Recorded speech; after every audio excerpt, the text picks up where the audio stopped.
Bismillahirrahmanirrahim.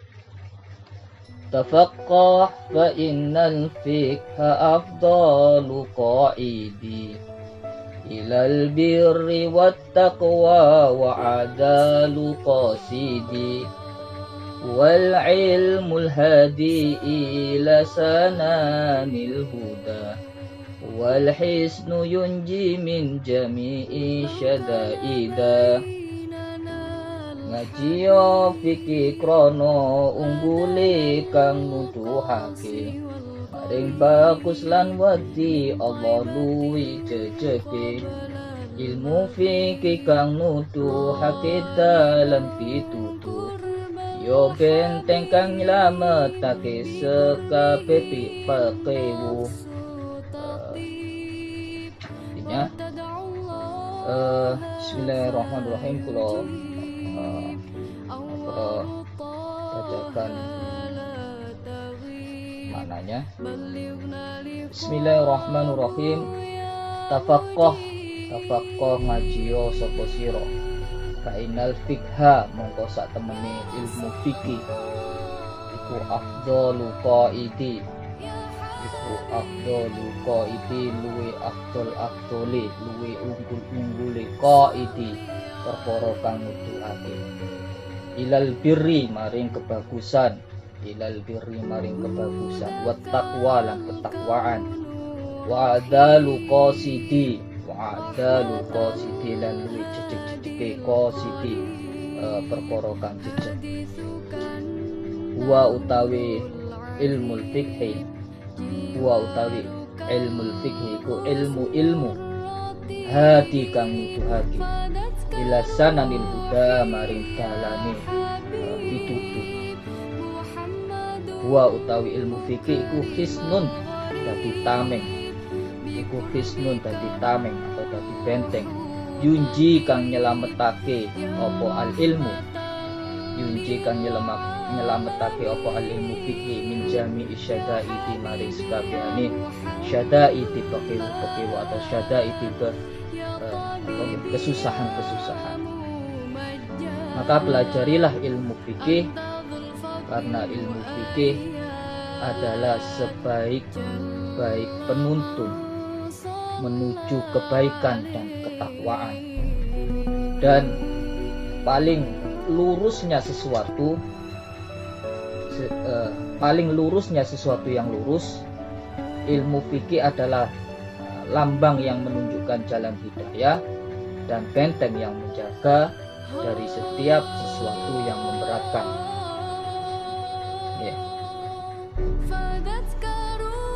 Seperti yang kelihatan kemarin dalam syair-syair yang lalu, kita itu sudah disimpulkan bahwa Allah itu mengagungkan atau memuliakan orang-orang yang memiliki ilmu dibanding orang-orang lainnya yang tidak memiliki ilmu.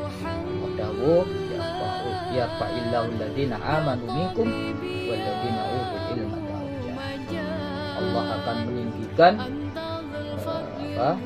orang-orang yang beriman di antara kalian dan orang-orang yang diberi ilmu pengetahuan beberapa derajat. Kemudian lebih detail lagi, Imam Ghazali niku menerangkan dengan pemahaman bahwa ilmu yang wajib bagi setiap muslim yang akil, yang sudah balik, yang sudah mukallaf.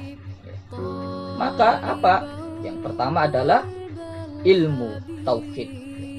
Pertama, orang itu harus tahu tentang ilmu tauhid, bukan hanya hafal saja.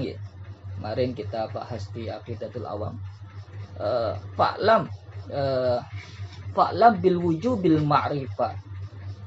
Maka ketahuilah, ngertenono bil ilmi, maksudnya tahu dengan ilmunya, bil wujubil ma'rifah, dengan wajibnya sifat-sifat Allah. Nah, yang pertama itu anak harus tahu, kita ini sebagai orang muslim yang akil, balik dan berakal, mukallaf, maka kita harus tahu apa fondasi agama kita, yaitu orang harus tahu tentang ilmu tauhid.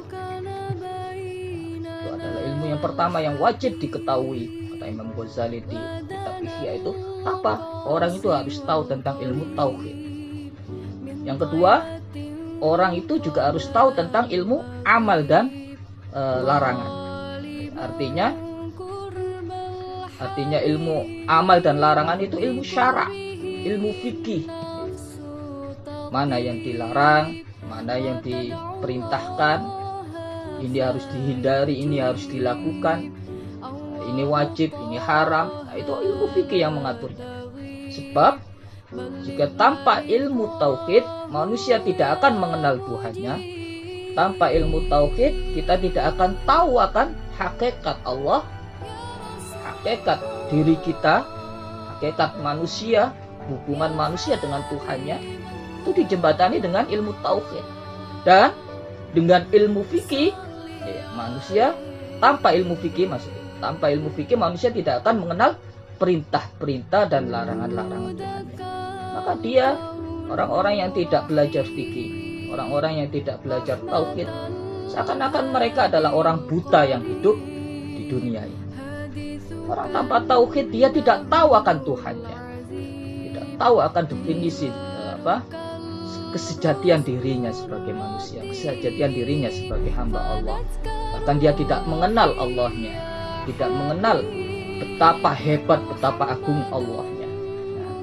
Maka mereka akan seperti orang buta. Begitu juga ketika orang itu tidak mengenal atau tidak mempelajari ilmu fikih, maka orang itu juga dikatakan sebagai orang yang buta, meskipun dia bisa melihat, bisa punya mata, bisa melihat, tapi dia dikatakan orang buta. Kenapa? Karena dia tidak bisa mengenal rambu-rambu yang Allah berikan. Mana rambu hijau, mana rambu merah. Kalau hijau jalan terus, kalau merah berhenti.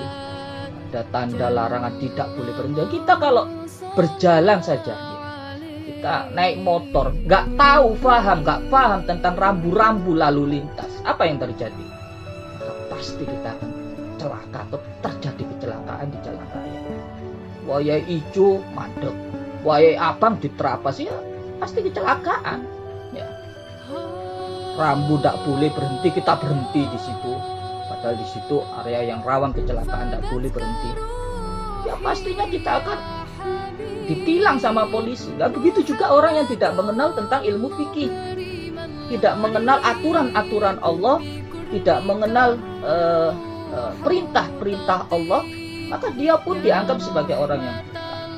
Dia tidak mengenal mana yang wajib, mana yang makruh, mana yang mubah, mana yang harus dihindari.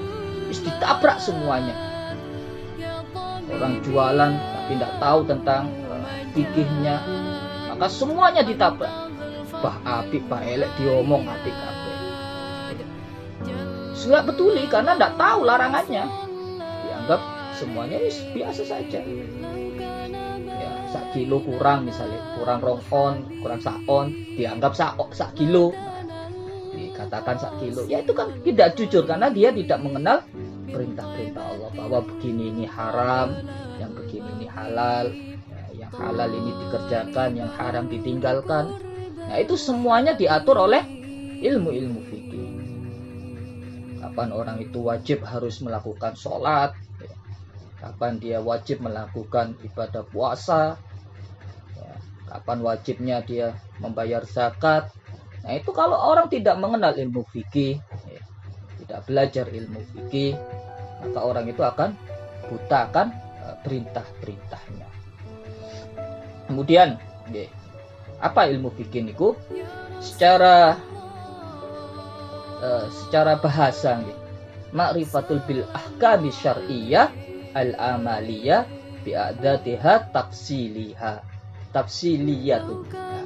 Jadi fikih itu adalah pengetahuan tentang hukum-hukum syariat praktis, hukum syariat amaliyah, berdasarkan dengan dalil-dalil terperinci. Ilmu tentang hukum-hukum syariat yang diambil dari dalil-dalil melalui metode ijtihad bareng mujtahidin. Kemudian begitu pentingnya ilmu fikih bagi setiap manusia, bagi setiap orang muslim nggih. Nabi niku dawuhaken man yuridillahu bihi khairan yufaqihu fiddin. Rasulullah, barang siapa yang Allah kehendaki kebaikan pada dirinya. Kalau Allah itu pengen hambanya menjadi kekasih Allah, pengen hambanya menjadi orang-orang yang terpilih bagi Allah, ya. Maka dia apa? Yufaqihu fiddin. Maka Allah akan jadikan dirinya paham tentang ilmu agama. Yufaqihu fiddin, dia akan jadi paham tentang ilmu agama, termasuk ilmu fikih. Masuk ilmu fikih, karena dengan fikih dia tahu akan perintah-perintah Allah, dia tahu akan larangan-larangan Allah. Artinya orang-orang yang dikehendaki Allah, orang-orang yang mendapat hidayah dari Allah, yang mendapat ridho dari Allah adalah orang-orang yang beramal, orang-orang yang beramal, berbuat perbuatan, beribadah sesuai dengan hukum-hukum Allah. Dia berjalan dengan hukum Allah. Dia beribadah dengan hukum Allah. Dia berjual beli dengan hukum Allah. Dia makan, minum, tidur, dia melakukan segala sesuatunya dengan hukum-hukum Allah. Setiap amal perbuatannya selalu mengikuti kaidah-kaidah hukum Allah yang berikut dalam ilmu fikih. Kenapa? Ya karena dia tahu ilmunya, tahu akan ilmunya. Ketika akan makan, dia tahu ilmunya, bagaimana ilmunya akan makan. Ketika dia mau minum, dia tahu ilmunya bagaimana caranya minum. Bahkan ketika dia mau tidur pun, dia tahu ilmunya bagaimana cara dia tidur. Orang-orang yang berilmu, ya orang-orang yang seperti ini adalah orang-orang yang punya ciri bahwa inilah orang-orang yang diridhoi Allah. Apa? Orang-orang yang berjalan, berdiri, duduk, dan melakukan segala aktivitas, segala sesuatunya, baik ibadah mahdhu atau ghairul mahdhu, semuanya didasari dengan ilmu. Berbeda dengan orang-orang yang tidak melakukan segala sesuatunya dengan ketika makan gak punya ilmunya, angger makan. Ketika minum gak punya ilmunya, angger minum. Ketika tidur tidak tahu ilmu tidur, ya angger tidur saja. Maka berbeda dengan orang-orang yang punya ilmu.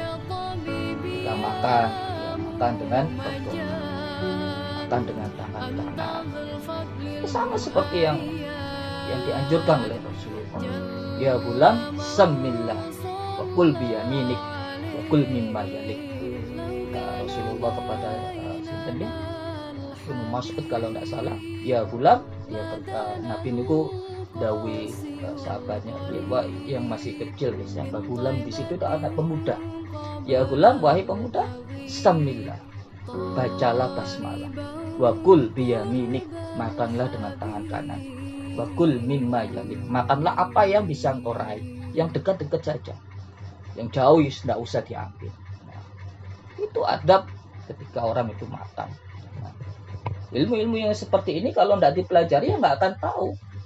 Maka berbeda kualitasnya orang yang makan minum dengan ilmu dengan makan minum tidak dengan ilmu. Nah, itulah Allah yarfa'il ladzina amanu minkum walladzina utul ilma darajat. Orang yang punya ilmu lebih tinggi kedudukannya dari orang-orang yang tidak punya ilmu. Kenapa? Karena besar kemungkinan ya, orang-orang yang amal perbuatannya tidak didasari ilmu, tidak didasari dengan sebuah ilmu, maka bisa jadi amal perbuatannya itu adalah sebuah kemaksiatan tanpa dia sadar. Jadi ada orang-orang yang berbuat amal, berbuat sesuatu, mungkin juga berbuat ibadah yang menurut dirinya itu mengundang pahala, tapi justru mengundang kemaksiatan, justru mengundang dosa bagi dirinya. Contohlah yang kasus yang remeh, misalkan menutup aurat. Contohlah menutup aurat. Orang yang tidak punya ilmunya, ya maka dianggapnya menutup aurat itu ya pakai baju, ya sudah menutup aurat. Gitu, guys. Oke lah, kita katakan auratnya orang laki-laki baina surah wa rukbah, antara pusar dan lutut. Auratnya perempuan seluruh tubuhnya kecuali muka dan telapak tangannya. Akhirnya apa? Ada orang-orang perempuan ya yang dia memakai baju pokoknya kabeh ditutup, Kemudian dia keluar, nggak taunya yang dipakai bajunya adalah pakaian legging. Ini sering sekali, atasannya pakai jilbab, bawahannya pakai nopo namanya, pokok baju yang kayak gitu bagus lah. Kemudian bawahnya pakai legging. Alhamdulillah, karena dirinya tidak tahu bahwa apa aurat itu. Maka apa yang harus ditutupi dari aurat? Aurat itu bukan hanya menutupi dengan pakaian saja. Yang harus ditutupi dari aurat itu adalah, pertama, dia harus menutupi bentuk tubuhnya, pakai pakaian yang longgar. Maka tidak boleh orang itu menutup tubuh pakai baju yang bajunya nyapret. Nah ini pakai kerudung tapi pakaiannya nyapret, celananya nyapret. Saya pernah punya pengalaman yang seperti ini. Ketika saya itu pernah diundang untuk ru'yah, kemudian saya lihat pakaiannya ya seperti itu. Saya katakan, Bu, barangkali bisa memakai pakaian yang menutup aurat. Akhirnya dia masuk ke dalam. Apa yang terjadi? Dia masuk ke dalam, dia ambil jilbab dan pakai jilbab. Dikiranya menutup aurat itu pakai jilbab saja. Ya, tapi ya kaosnya nyapret, itu nyapret. Nah, jadi tidak tahu, orang-orang nggak paham. Banyak orang-orang saudari-saudari kita ini tidak paham tentang cara menutup aurat. Sudah pakai jilbab, pakai baju bagus, longgar, tapi celananya celananya itu ketat, tidak boleh. Nah, yang pertama yang harus ditutup dari aurat adalah bentuk tubuh. Yang kedua apa? Warna kulit.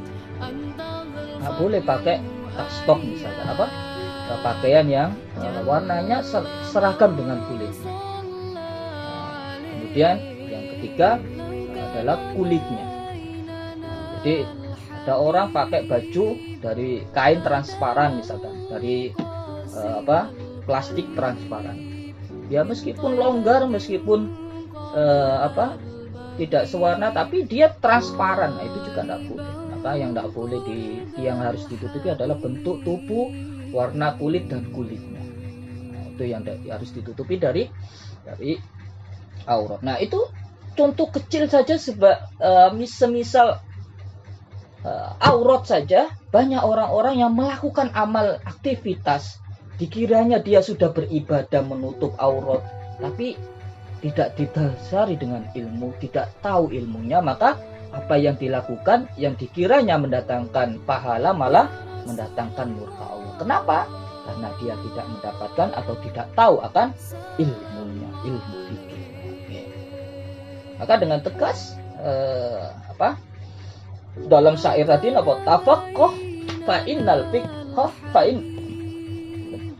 tafaqqah fa innal fiqha afdalu qaidi. Ngaji yo, belajarlah ilmu fikih. Karena ilmu fikih itu sebaik-baik penuntun kepada kebaikan dan ketakwaan. Ilal birri wat taqwa wa'dal qasidi, dan paling lurus-lurusnya sesuatu yang lurus. Artinya apa? Kalau orang tidak punya pegangan fikih, orang bisa ke kanan, bisa ke kiri. Jalannya yaitu tadi, orang jual beli. Bisa jadi orang itu nggak jujur, mungkin karena nggak tahu ilmunya. Akhirnya dikirone yang seperti ini halal, ternyata haram. Orang muamalah apapun bentuknya, entah itu ibadah mahdhah atau itu ibadah ghairul mahdhah, entah itu sholat, entah itu muamalah jual beli, entah itu urusan utang piutang, pinjam dulu 100, lagi viral pinjam dulu 100. Nah itu kalau orang nggak tahu ilmunya, maka dia bisa jadi ke kanan serong ke kanan, serong ke kiri, karena dia tidak tahu jalan lurusnya itu bagaimana. Maka dengan fikih orang itu punya patokan, hidupnya punya pegangan. Bagaimana caranya? Ya ini, ikuti saja jalan Allah, ikuti saja ilmu fikih. Jika datang waktunya sholat, bagaimana tata dasar sholat? Ketika Ketika dia berjual beli, bagaimana tata cara jual beli yang benar? Ketika dia bermuamalah, bagaimana tata cara muamalah yang benar? Ketika datang waktunya makan, bagaimana cara makannya yang benar, minumnya yang benar, tidurnya yang benar? Semua aktivitas tubuhnya dibarengi dan didasari oleh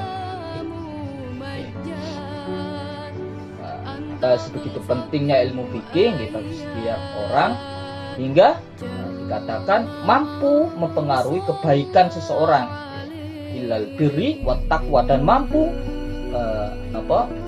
mempengaruhi ketakwaan seseorang. Artinya tanpa fikih seseorang itu akan jauh dari kebaikan, seperti hal contoh aurat tadi. Dan tanpa fikih pula orang itu akan jauh dari ketakwaan kepada Allah. Seakan-akan hanya kata-kata, tapi itu benar. Orang tanpa ilmu fikih nggak akan jadi orang itu jadi orang baik. Tanpa fikih nggak akan orang itu menjadi orang yang bertakwa. Bagaimana dia bertakwa? Rambu-rambu aturan Allah saja dia tidak tahu. Itu tadi orang itu jadi buta, tidak tahu rambu-rambu aturan dan larangan Allah. Katakanlah orang sholat, tapi tidak mengetahui ilmunya akan sholat. Dia tidak belajar tentang ilmu fikih sholat. Dia tidak tahu syarat rukunnya sholat. Nggak tahu apa-apa yang membatalkan sholat. Maka amalnya itu ya sembrono. Sembrono karena dia tidak tahu. Ini yang sering diceritakan oleh pendai-pendai. Ada orang sholat bertiga. Karena mereka semua ini adalah orang butuh yang tidak tahu ilmunya sholat. Ketika si imam ini menjadi imam, kemudian yang dua menjadi makmum. Ketika di tengah-tengah sholat, jatuhlah seekor tikus. Kata makmumnya, ada tikus itu di depan. Nah, maka batallah dia sholatnya. Tapi temannya ini mau mengingatkan, sholat itu nggak boleh ngomong. Nah, temennya juga batal juga. Si imam pun mau menegur mereka berdua. Jamaah kok rame aja. Nah, dia pun juga sholatnya batal juga. Maka tiga-tiganya menjadi batal hanya karena sebab tidak tahu ilmu. Bahwa di dalam sholat itu tidak boleh bicara, sengaja ataupun tidak sengaja. Seperti itu.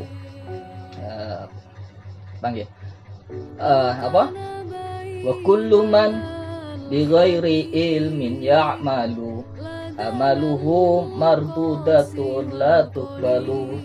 Maka setiap orang yang beramal, berbuat amal bi ghairi ilmin ya'malu, tanpa ilmunya kemudian ya'malu, dia beramal, beribadah, amal-amalnya, ibadah-ibadahnya mardudatun, akan ditolak oleh Allah.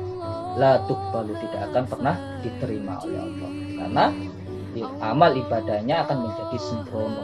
Dia tidak tahu bagaimana syarat rukunnya sholat. Dia tidak mengerti apa-apa yang membatalkan sholat.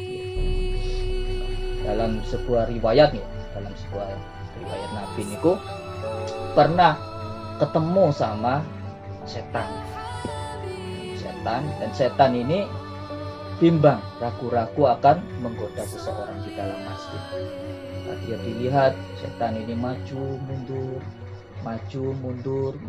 ditegur sama Nabi. Wahai setan, apa yang kamu lakukan di sini?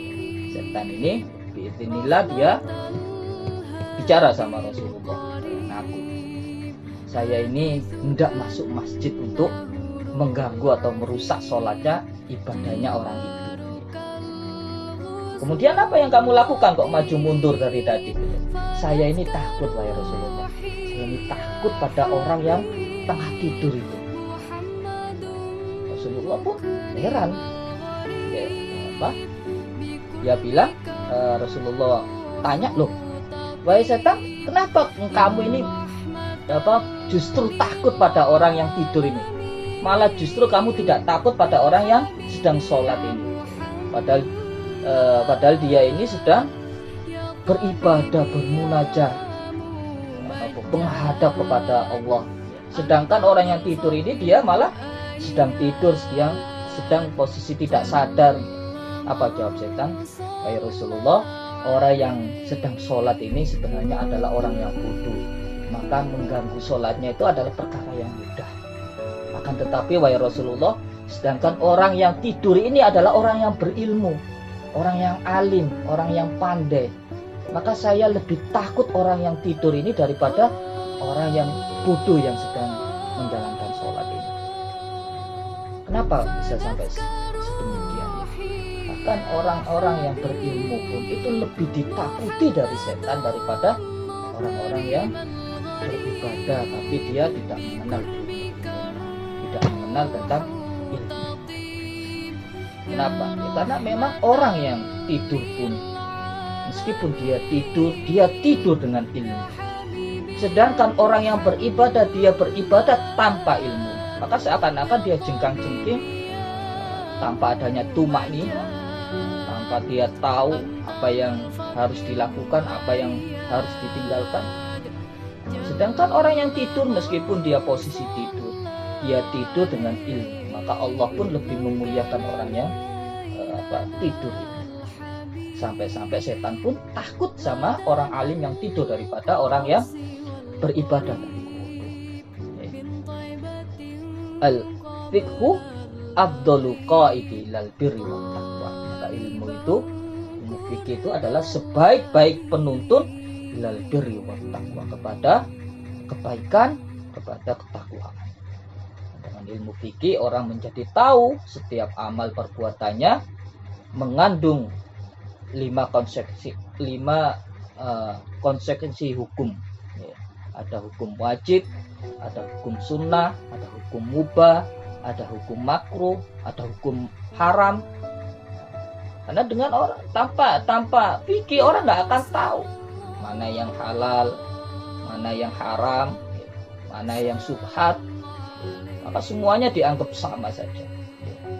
Makanya Rasulullah itu dakwakan innal halala bayyinun wal haramu wa innal harama bayyinun. Sesungguhnya sesuatu yang halal itu jelas, wal harama jelas, innal harama bayyinun.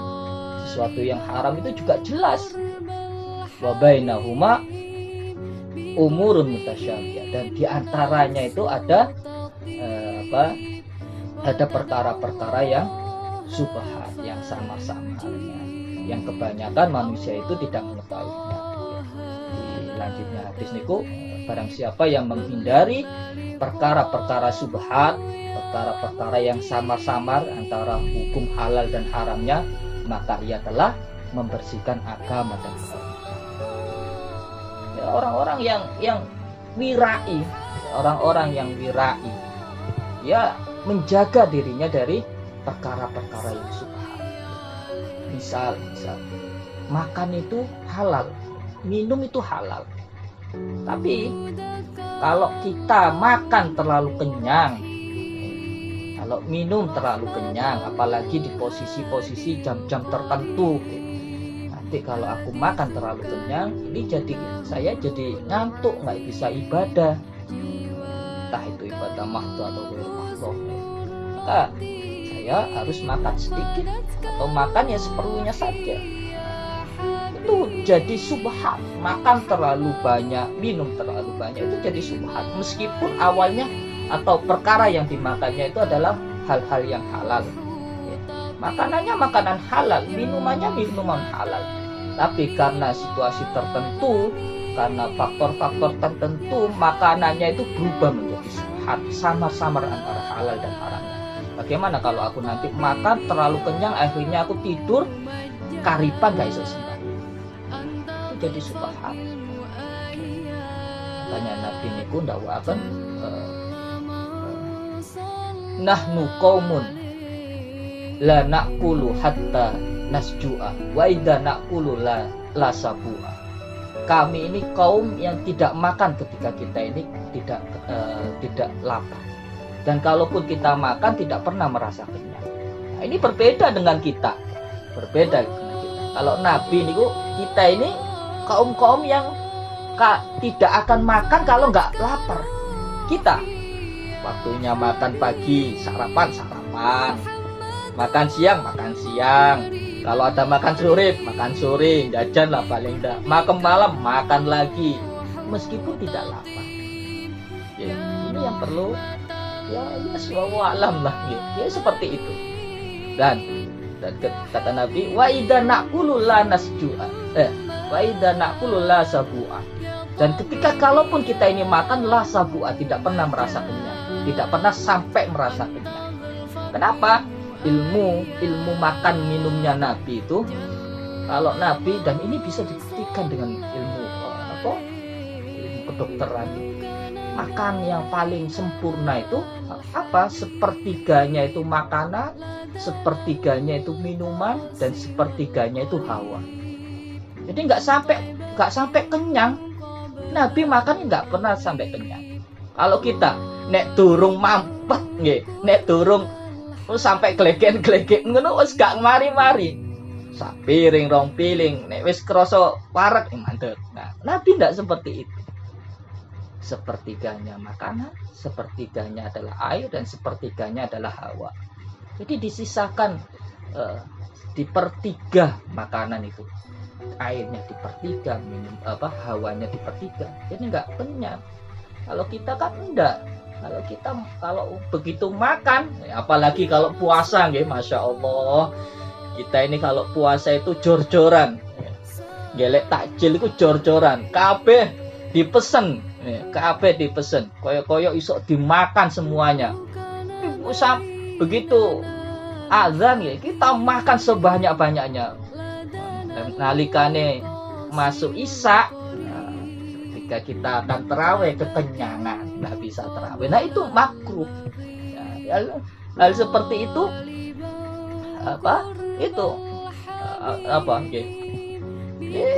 subhat, yang asalnya halal jadi subhat, remang-remang. Ini halal apa enggak makanan-makanan seperti ini? Kita benar, makanannya itu makanan halal, tapi begitu dimakan dengan tanpa ilmu, dimakan dengan rakus, akhirnya sesuatu yang halal itu menyebabkan sesuatu yang haram, maka dinamakan sebagai subhat. Ada yang ditanyakan barangkali? Ini masih banyak apa lagi ini? Ini masih albirri. Birri, kebaikan itu tadi. Kebaikan itu dikatakan kebaikan karena melakukan atau mengetahui wajib harus dilakukan, sunnah harus dilakukan, mubah boleh dilakukan, makruh lebih baik ditinggalkan, dan haram harus ditinggalkan. Perkara tentang halal dan haram itu sudah jelas. Kemudian dijelaskan lagi di tengah-tengahnya ada mutasyabihat, ada perkara-perkara yang subhat. Kemudian takwa ilal birri wat taqwa, itu bisa menunjukkan kebaikan dan ketakwaan. Bagaimana? Maka kita harus tahu apa itu takwa, apa itu takwa.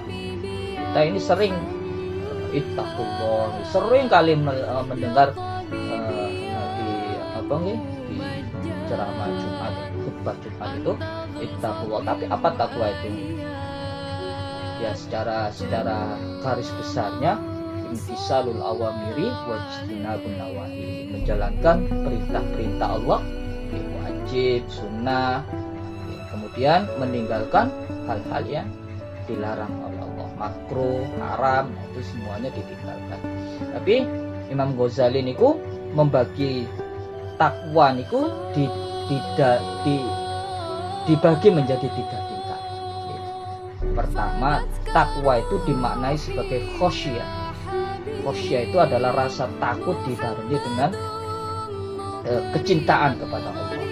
Ada orang khosyahnya itu bukan takut seperti orang takut hantu, takut dikejar-kejar polisi, ada pencuri dikejar polisi, dia takut, buatan seperti itu. Tapi khosyahnya itu dibarengi, ketakutannya itu dibarengi dengan rasa cintanya kepada Allah. Atau haibah itu rasa takut dibalut dengan rasa pengagungan kepada Allah. Contoh dalam ayat itu, wattaqu yauman turja'una fi ilallah summa tuwaffa kullu nafsin ma kasabat wa hum la yuzlamun. Kata Allah, waspadalah terhadap suatu hari atau hari kiamat yang padanya kamu semua dikembalikan kepada Allah. Kemudian setiap orang diberi balasan yang sempurna sesuai dengan apa yang dilakukan dan mereka tidak dizalimi. Nah, ketakutan, rasa takwa, rasa waspada seperti itu adalah rasa pengagungan dirinya kepada Allah. Hari di mana tidak ada lagi sesuatu yang bisa diperbuat, seorang itu dibalas sesuai dengan jerih payahnya di dunia, dan orang itu tidak akan pernah didolimi sedikit pun. Ya'mal misqala dzarratin khairan yarah. Orang yang berbuat baik sebiji, dia akan dibalas dengan sebiji. Melakukan keburukan sebiji, dia akan dibalas dengan sebiji. Rasa takut dibarengi dengan cinta pada Allah, rasa takut dibarengi dengan rasa khosyah atau haibah, rasa pengabdian atau pengagungan kepada Allah. Kemudian Imam Ghazali juga mendefinisikan takwa itu apa? Takwa itu adalah taat dalam segi ibadah. Dalam ayatnya Imam Ghazali menerangkan seperti dalam ayat, ya ayyuhalladzina amanu taqullaha haqqa tuqatih wa la tamutunna illa wa antum muslimun. Firman Allah, wahai orang-orang yang beriman, ittaqullaha haqqa tuqatih, bertakwalah kepada Allah dengan sebenar-benarnya takwa. Artinya apa? Taat, benar-benar taat dalam ibadah. Taat dalam ibadah ini menjalankan perintah dan juga menjauhi larangannya. Wala tamutunna illa wa antum muslimun, dan janganlah engkau mati kecuali dalam keadaan beriman, dalam keadaan muslim, dalam keadaan taat kepada Allah. Itu dimaknai sebagai takwa, itu sebagai ketaatan dalam beribadah. Atau kata Imam Ghazali, takwa itu juga bisa dimaknai sebagai membersihkan diri, membersihkan hati dari perbuatan-perbuatan dosa. Kata Imam Ghazali dalam ayatnya, wa may yuti'illahu wa rasulahu wa yakhsha wa yattaqhi fa ulaika humul faizun. Siapa yang taat kepada Allah dan Rasulnya serta takut kepada Allah, dimaknai wa yakhsha Allah, dan takut kepada Allah, wa yattaqhi, dan bertakwa kepadanya, mereka itulah orang-orang yang mendapatkan humul faizun, orang-orang yang beruntung, orang-orang yang mendapatkan secara garis besar gitu. Kita review secara garis besar, tanpa fikih tidak ada ketakwaan. Itu tadi, tanpa didasari fikih manusia akan cenderung berbuat kemaksiatan. Manusia akan cenderung menjauh dari Allah atau jauh dari Allah. Dan dalam hal berkaitan dengan kualitas ketakwaan seseorang itu tadi, maka seperti yang disampaikan Syekh Ibnullah Asyakandari, wa uslu kullu dulma wal hijab wal bu'du huwa maksiatillah. Jadi dikatakan Ibnu Athaillah Asyakandari, dasar atau awal dari sebuah kedulman, sebuah dulma, wal hijab dan sebuah hijab, wa bu'du dan sebuah bu'du, huwa maksiatillah, adalah berawal, berpokok, berpangkal dari maksiat kepada Allah. Maka tanpa fikih orang akan cenderung berbuat maksiat. Maka dengan maksiatnya, konsekuensinya apa? Dia akan melahirkan sebuah dulma, dia melahirkan sebuah hijab, dia melahirkan sebuah al-bu'd. Dulma itu apa? Dulma itu adalah kondisi di mana jiwa seseorang ini menjadi gamang, sumpek, susah, dan lain sebagainya. Kita sering kita menghadapi hal-hal seperti ini. Kadang kenapa perasaan saya ini sumpek? Duwe ono, anak bojo sehat, pekerjaan lancar, tapi hati kita merasa sumpek, hati kita merasa gamang, hati kita merasa ampa. Kenapa? Nah itu bisa jadi karena engkau melakukan kemaksiatan kepada Allah. baik engkau sadari atau tidak engkau sadari. Maka kemaksiatan kepada Allah itu melahirkan zulmah, melahirkan kegelapan dalam hidupmu, rasa gamang di dalam hidupmu itu tadi. Kemudian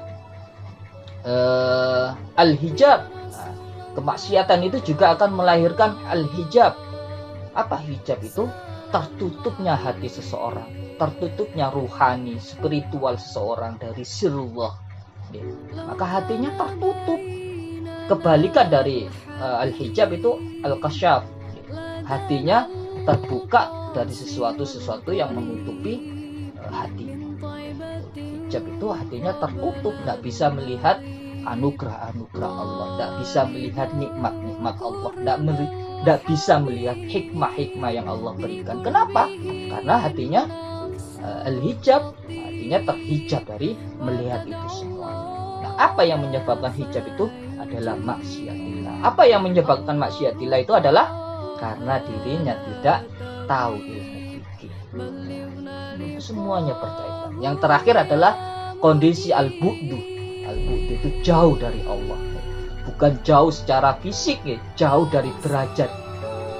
Dirinya tidak mengenal lagi bahwa dirinya ini adalah hamba Allah. Dirinya tidak merasakan kehambaan dirinya kepada Allah. Maka begitu aneh ada hamba tapi tidak tahu akan dirinya sebagai hamba. Ono murid nang sekolahan tapi dirinya tidak mengenal bahwa dirinya murid. Dia berlagak seperti tukang sampah, dia berlagak seperti Pak Bon, dia berlagak seperti kepala sekolah barangkali. Karena dirinya tidak tahu bahwa dirinya adalah seorang siswa. Maka ada hamba yang hidup di dunia ini tapi dia tidak mengenal kehambaan dirinya di hadapan Allah.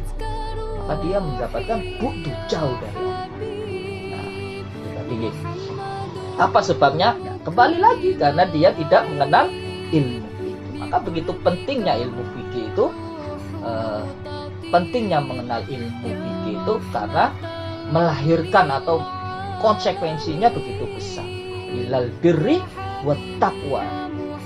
Dia menjadikan petunjuk pada kebaikan dan ketakwaan. Bahkan ya, tanpa ada ilmu fikih, orang itu tidak akan pernah menjadi kekasih Allah. Orang nggak tahu ilmu fikih, nggak akan pernah menjadi walinya Allah tanpa mengenal ilmu fikih.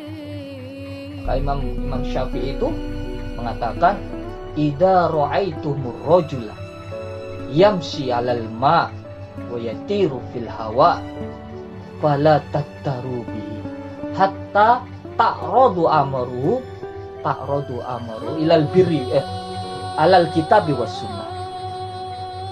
Idza ra'aitumur rajula, kata Imam Syafi'i, jika engkau melihat seseorang, yamshi 'alal ma', dia itu berjalan di atas lautan, wa yatiru fil hawa, dia bisa terbang di atas langit. Fala tattarubi, jangan engkau sekali-kali merasa heran padanya. Kita diajari ini oleh Imam Syafi'i. Kalau engkau melihat seseorang yang kau kira walinya Allah, jangan dilihat dari bagaimana dia bisa berjalan di atas lautan atau bagaimana dia bisa terbang di atas langit. Fala tattarubi hatta ta'radu, sehingga engkau menjadi jelas, sehingga engkau menjadi yakin sekali amruhu, perkaranya, perbuatannya, perilakunya alal kitabi was sunnah.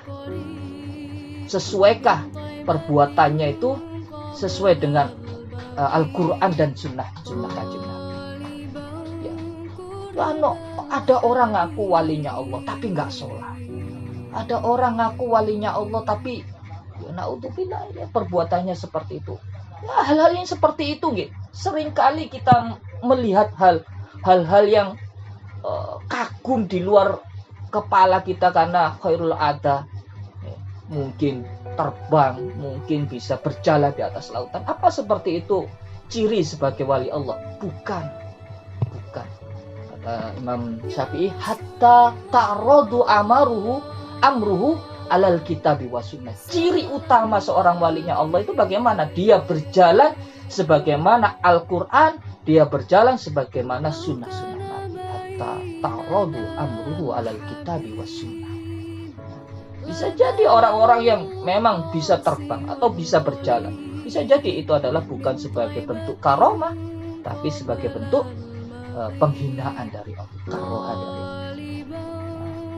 Jadi ciri utama orang itu menjadi kekasih Allah adalah apa? Perbuatannya sesuai dengan Alkitab dan Sunnah.